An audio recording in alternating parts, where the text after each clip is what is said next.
Des Step Touch à l'indépendance financière. Bienvenue dans ce podcast. Une émission que tu vas écouter en voiture lors d'un déplacement pour un coaching à domicile, pendant ta séance ou peut-être pendant la pause entre deux rendez-vous.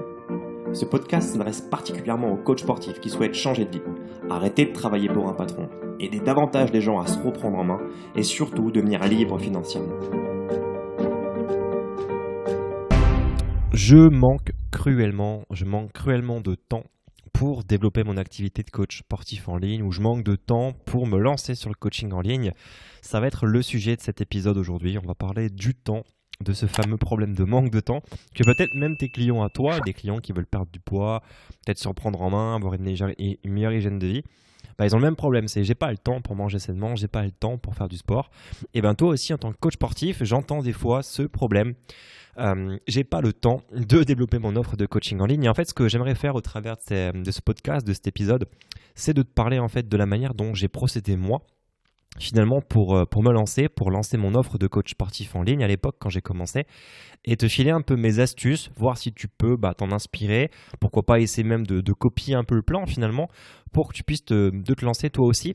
Alors c'est certain, déjà le problème de temps, on sait tous aujourd'hui dans une journée, je ne te l'apprends pas, on a tous 24 heures, on a tous 7 jours sur une semaine, et on vit en moyenne plus ou moins 30 000 jours par an. D'ailleurs j'ai fait un autre podcast à ce sujet, tu pourrais l'écouter, peut-être ça pourrait te donner un peu un déclic de te dire allez, j'ai assez perdu de temps à dire que j'ai pas le temps, tu vois un peu l'idée.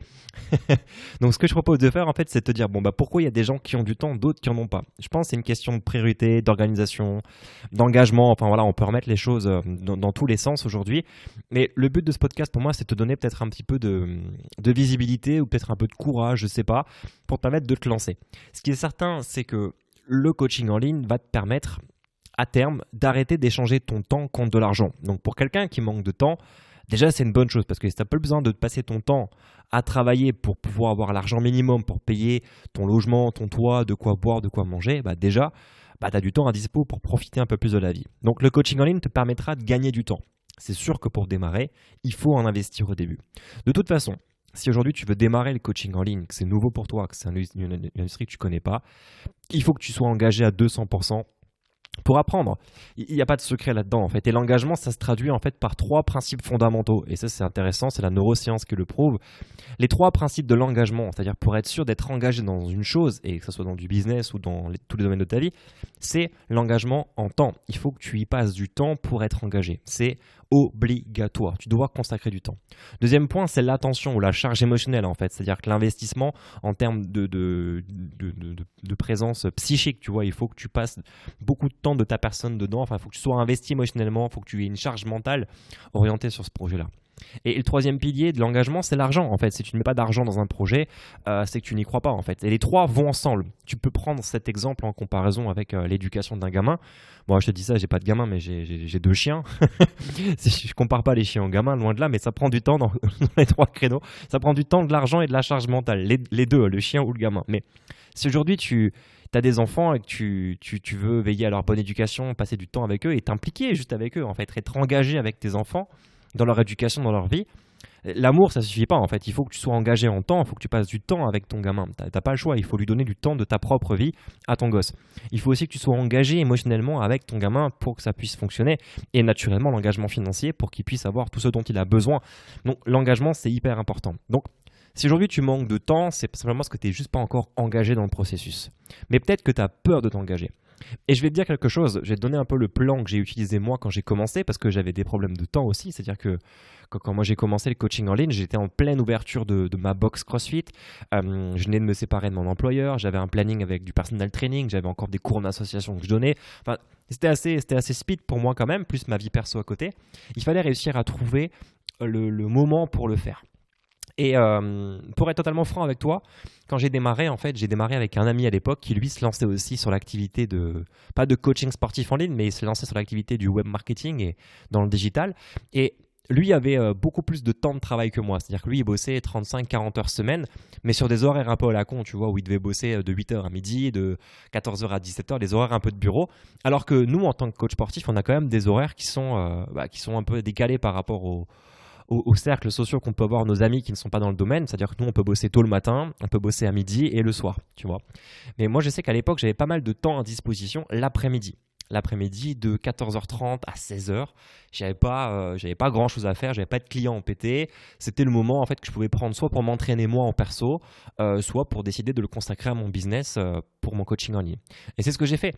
Quand du coup quand j'ai voulu commencer le coaching en ligne, ben j'ai acheté plein de formations, j'ai investi dans pas mal de logiciels, j'ai fait pas mal de tests, d'expériences, je me suis cassé la gueule à pas mal d'endroits, jusqu'à ce que je comprenne qu'il fallait vraiment investir dans une bonne formation. J'ai mis du temps à comprendre ça.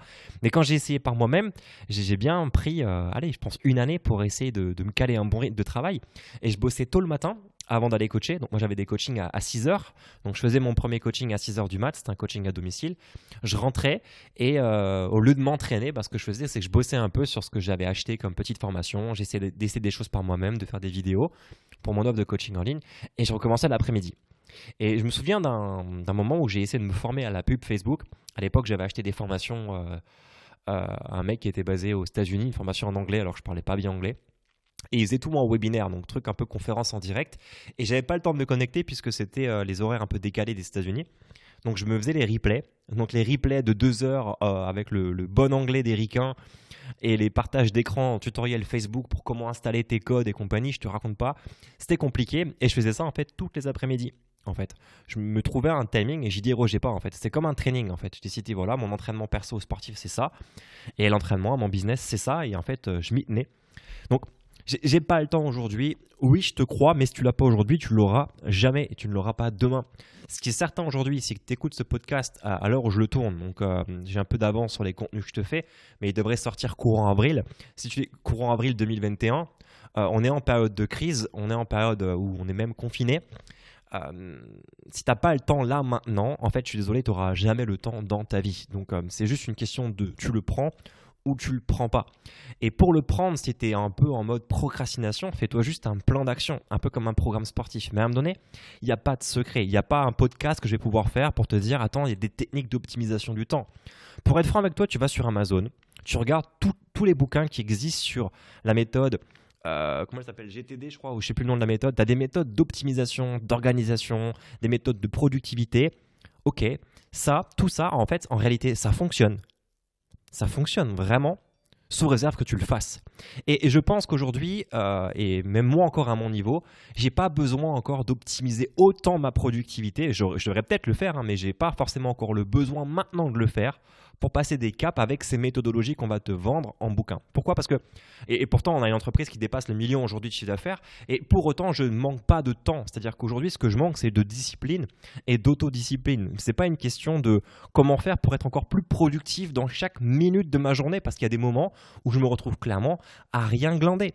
En fait, tu vois, je vais balader mes chiens, je fais des choses comme ça. Alors, je pourrais faire des balades plus courtes. Je pourrais des fois ne pas me faire couler un café en plus. Je pourrais des fois ne pas lire 10 minutes de plus. Je pourrais des fois ne pas regarder la télé. Oui, mais en fait, j'en ai pas envie, tu vois. Je suis dans une phase où je suis encore confortable. Mais ce qui est sûr, si toi, tu es coach sportif et que tu gagnes 1500 balles par mois et que tu en as marre de ta situation, que tu en as marre d'être dépendant d'un patron, que tu veux changer, tu peux pas à un moment donné dire allez je vais acheter un bouquin sur la méthode GTD pour la productivité. Tu peux pas commencer à te rattacher à ça. En fait, ce qu'il faut, c'est juste te mettre un coup de pied au cul et commencer à travailler. C'est tout. Et tu peux pas me dire que tu n'as pas de problème de temps. En fait, le temps, tu le trouves. Tu vas te lever une demi-heure plus tôt le matin, te coucher une demi-heure plus tard le soir, sous réserve de cadrer ça. Mais le problème, en fait, il est là, c'est que tu n'es pas encore cadré. Donc, ce que je t'encourage à faire, moi, en fait, c'est juste de déterminer quelles sont tes priorités aujourd'hui et simplement de te mettre un véritable coup de pied au cul. En fait, laisse-toi peut-être 3 jours, 4 jours de réflexion max avant de te dire, ok, je veux faire du coaching en ligne. Est-ce que je veux ou je veux pas ? Non, je veux pas. Problème réglé et tu fais autre chose. Tu vois, mais arrête de réfléchir. Ou à l'inverse, coaching en ligne ou pas coaching en ligne ? Ok, coaching en ligne, ok, c'est parti, j'y vais. Et tu décides de te dire que tous les lundis matins, de 9h à 11h, tu bosses sur ça. Et tu bosses que le lundi.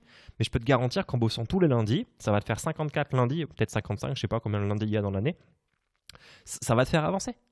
Ça va vraiment te faire avancer. Mais commence. Ne reste pas à te dire « Ah oui, peut-être que non, je manque de temps ». C'est des conneries. On a tous 24 heures dans une seule journée. C'est comme pour le programme sportif. D'ailleurs, qu'est-ce que tu dirais toi à quelqu'un qui veut perdre du poids, qui te dit « Ouais, mais j'ai pas le temps pour perdre du poids ou pour manger sainement ou j'ai pas le temps pour cuisiner ou j'ai pas le temps ».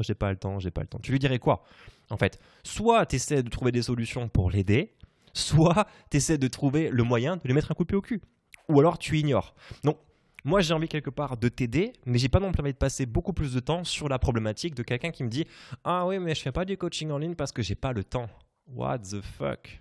Je préfère prendre de mon temps à moi pour aider des personnes qui trouvent le temps dans leur business pour faire des choses, pour aller de l'avant, pour essayer, et qui se retrouvent peut-être en difficulté, mais là, ça vaut le coup du coup d'investir du temps de mon côté pour essayer de vous aider. Mais si vous n'êtes pas prêt aujourd'hui à juste vous discipliner et à passer à l'action, je peux rien faire pour vous. Alors vous allez me dire, ah ouais non mais moi j'ai des enfants, c'est compliqué, puis je suis en couple, j'ai ma vie sentimentale, j'ai aussi des chiens. D'accord, ok, peut-être. Et qu'est-ce qu'on fait alors? Qu'est-ce qu'on fait? Est-ce qu'on fait du coaching en ligne ou pas? Ah non, j'ai pas le temps. Ok, bah la décision est prise. Non, je ne fais pas de coaching en ligne. Et le débat s'arrête là. Ça sert à rien de se pourrir un peu plus et de continuer à écouter ce podcast ou à continuer à y chercher des documentations pour le coaching en ligne ou à de le rêver. En fait, là, vous vous torturez. Vous avez pris votre décision. Ou alors, décision, ça peut être de dire oui, c'est compliqué, j'ai des enfants, oui, c'est compliqué. Peut-être j'ai même des enfants qui sont malades, peut-être j'ai un enfant qui est autiste, peut-être que ma mère, elle est mourante au moment où je suis en train de faire ce podcast, peut-être que ce que tu veux, en fait, peut-être c'est compliqué. Oui. Mais à un moment donné, le temps, on a tous 24 ans dans une journée, donc il faut le trouver. Bon, voilà, je ne vais pas m'éterniser plus sur le sujet, je pense que tu as compris le message. Le fait de dire que le temps est un problème pour le coaching en ligne, je pense que c'est du bullshit, et je pense que c'est le même bullshit pour n'importe quel domaine de la vie, de dire qu'on n'a pas le temps. C'est juste, voilà, tu l'as compris, on le dit, c'est une question de priorité. Si aujourd'hui, ta priorité n'est pas de faire du coaching en ligne, je le respecte, mais passe à autre chose, ne t'en plains pas parce que ça n'avancera pas. Et au contraire, je peux te garantir que si tu commences à travailler, il ne suffit pas de beaucoup de temps pour le faire en fait. Ce qui compte, c'est juste l'action. Si tu prends 10 minutes par jour pour te concentrer peut-être sur un groupe Facebook, 10 minutes par jour peut-être pour te concentrer sur ton compte Instagram ou faire juste un choix pour démarrer, ça va faire la différence en fait. Et tu peux faire un exercice. Si tu as un smartphone sous la main, tu peux regarder, alors je sais que ça marche bien sur Apple. Sur Apple, tu peux voir en fait le temps d'écran. Tu peux suivre en fait du coup avec le temps d'écran combien de temps tu passes sur ton téléphone et quelles sont les applications que tu fréquentes. Et bien ça typiquement tu vois majoritairement à part peut-être les messages ou peut-être les appels, tout ce qui est réseaux sociaux en fait c'est typiquement du temps que tu ne mets pas à faire ton business parce que tout le temps que tu passes sur Instagram, tout le temps que tu passes sur Snapchat, tout le temps que tu passes peut-être sur Facebook, c'est du temps en fait qui aurait pu être utilisé pour travailler en ligne. Donc là, la moyenne des gens quand même en France, c'est presque 6 heures aujourd'hui à passer sur leur smartphone en temps d'écran. Et sur ces 6 heures, majoritairement, c'est les plateformes des médias sociaux qui sont utilisées. Donc si aujourd'hui, fais l'exercice en fait, tu regardes quel est ton temps d'écran et si tu veux, tu partages en commentaire ou on peut en parler sur le groupe Facebook et tu me dis aujourd'hui là où tu passes, combien d'heures par jour tu passes sur Instagram, combien de temps tu passes sur Facebook ou les réseaux sociaux cumulés. Et ça en fait, si tu l'utilises plutôt que de le faire pour scroller, regarder ce que tes amis font, regarder ce que les gens que tu admires en disant « Oh putain, ils ont la vie que je voudrais avoir », au lieu de regarder ça, tu prends ce même temps en fait et tu mets des choses en place. Et si tu ne sais pas quoi faire, en fait, tu as juste à apporter de la valeur. C'est-à-dire si tu es coach aujourd'hui, tu es un expert, tu as une expertise, tu sais aider les gens à perdre du poids, à prendre du muscle, à ce que tu veux, tu choisis et tu passes ce même temps plutôt que de regarder ce que les autres y font. Tu vois, tu regardes pas, mais tu apportes du contenu. Au lieu d'être consommateur, tu deviens producteur. Et ça, en fait, on en reparlera dans d'autres podcasts, c'est un principe d'enrichissement. Il y a des gens qui sont en train de consommer et d'autres gens qui sont en train de produire. Si tu es dans la démarche de consommation, c'est normal que ta situation ne change pas. Par contre, si tu es sur une démarche où tu vas produire, c'est normal là que du coup que tu vas être en croissance et que ta situation va changer. Donc, essaie de prendre ton téléphone, check ton temps d'écran, regarde combien de temps tu passes sur les réseaux sociaux, sur ton téléphone, ton smartphone, même si ça représente qu'une demi-heure par jour. Et encore, je serais sceptique, mais si c'est le cas, tu as déjà passé 13 minutes aujourd'hui sur le podcast, donc tu vas faire péter les scores avec ce podcast aujourd'hui. Je t'invite vraiment à faire cet exercice de combien de temps tu passes sur les réseaux sociaux et d'essayer d'accorder ne serait-ce que la moitié en temps de travail où tu deviens productif. Si maintenant tu passes 1 heure par jour sur les réseaux sociaux, tu prends 30 minutes où tu vas consommer du contenu pour te faire plaisir et tu passes 30 minutes où tu vas produire du contenu, peu importe où. Et je peux te garantir, rien qu'avec ça, c'est le démarrage de quelque chose qui peut t'amener très, très, très, très loin. Voilà mon conseil par rapport au manque de temps. Donc, c'est plus un coup de pied au cul qu'un conseil, mais c'est toujours dans une démarche bienveillante pour te faire avancer. Ce qui est sûr, c'est qu'on n'arrive pas à l'enrichissement personnel sans effort, sans travail. Je ne dis pas que c'est simple d'y arriver. D'ailleurs, s'il y a des personnes qui le disent, je pense que ce sont des menteurs ou des vendeurs de rêves. C'est un peu comme Téléachat qui te dit que sur une plateforme vibrante et en mangeant une pilule, tu vas pouvoir maigrir. C'est la même chose dans le marketing, dans l'enrichissement. Rien n'est simple. Toutes les personnes que je connais personnellement qui ont dépassé des millions et des millions d'euros ou qui aujourd'hui sont complètement indépendantes financièrement, qui vivent la vie dont ils ont voulu, qu'ils veulent simplement, ce sont des gens qui travaillent, Ce sont des gens du coup qui ont apprécié aussi à aimer leur travail et qui continuent à travailler. Et moi, je te parle aujourd'hui, je suis indépendant financièrement, j'ai pas de problème d'argent et pour autant, je continue, tu vois là, à faire ce podcast. Donc, je suis dans une démarche de production. Je produis ce podcast plutôt d'en écouter un. Donc, toi aujourd'hui, tu m'écoutes. L'étape d'après, c'est après m'avoir écouté, c'est à ton tour, contribue, passe un message, va aider les gens à maigrir, va aider les gens à faire quelque chose, mais toi aussi, deviens producteur pour ne plus jamais rencontrer ce problème de temps. Voilà, c'était Michel pour le podcast des Step Touch à l'indépendance financière. J'espère que toi aussi, t'es pas sur un stade où tu fais Step Touch, double Step Touch, Grapevine et ensuite Inch'Allah, mais que tu fais Step Touch et que tu cuts le processus pour devenir directement indépendant financièrement. Le coaching en ligne va t'aider. Pourquoi ? Parce que en ligne, ça veut dire sur Internet et Internet, c'est un pilier aujourd'hui d'enrichissement. C'est un pilier dans lequel on peut faire beaucoup d'argent rapidement. On n'a pas forcément de visibilité sur un long terme extraordinaire, mais ce qu'on sait déjà, c'est quand même qu'aujourd'hui, les nouvelles générations, les technologies évoluent quand même beaucoup dans l'ère du digital. Donc, je pense qu'il y a un véritable train avec un wagon dédié et spécialement conçu pour les coachs sportifs. Donc, je t'encourage à monter dans le train le plus rapidement possible afin de te retrouver en première classe et pas de monter une fois que tout le monde sera déjà lancé sur le coaching en ligne et qu'il y aura un vrai combat concurrentiel à faire partout. Voilà, je te souhaite de passer une très très bonne journée. Je te dis à très bientôt. Ciao.